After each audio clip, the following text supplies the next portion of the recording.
the American dream endures. We must once again have full faith in our country and in one another. I believe America can be better. We can be even stronger than before.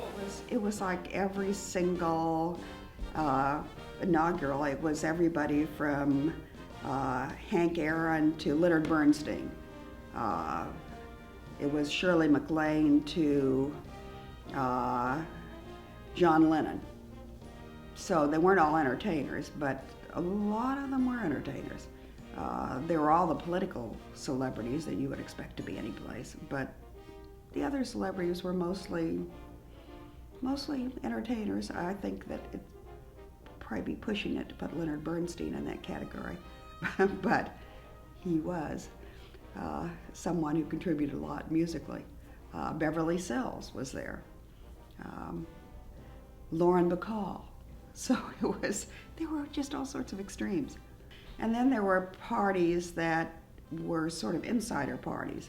I can remember that the transition staff, took over the Botanical Gardens and had a wonderful party inside the Botanical Gardens with music in the various rooms and being able to wander around through all the plants. And so there were some really special times there.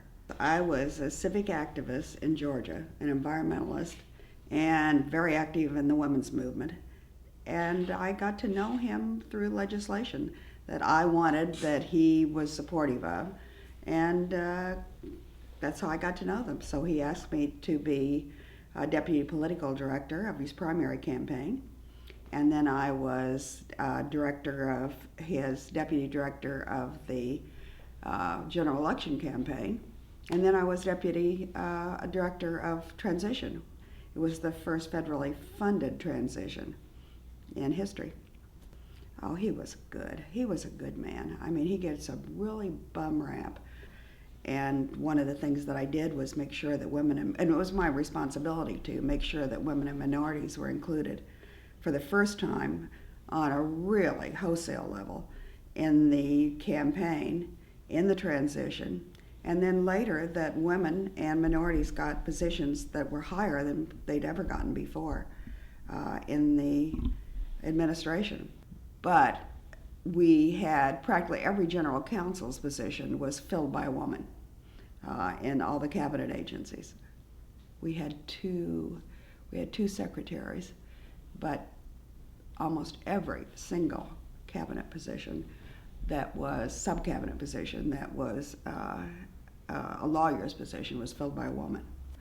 Especially the first 2 years, 2 or 3 times a year he would meet in the cabinet room with the heads of all the women's organizations and with those of us who had been active in the administration, and people could talk about what it was that they wanted or what their problems were or what their legislation was. So it was the first time women had gotten that kind of an open door treatment in the White House too. It was fabulous. I mean, I wish I had the notes that I took at the time.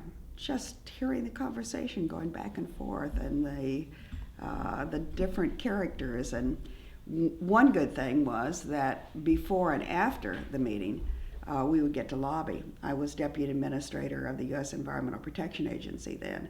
So I was able to lobby the Secretary of Defense on the military installations that had so many toxic substances,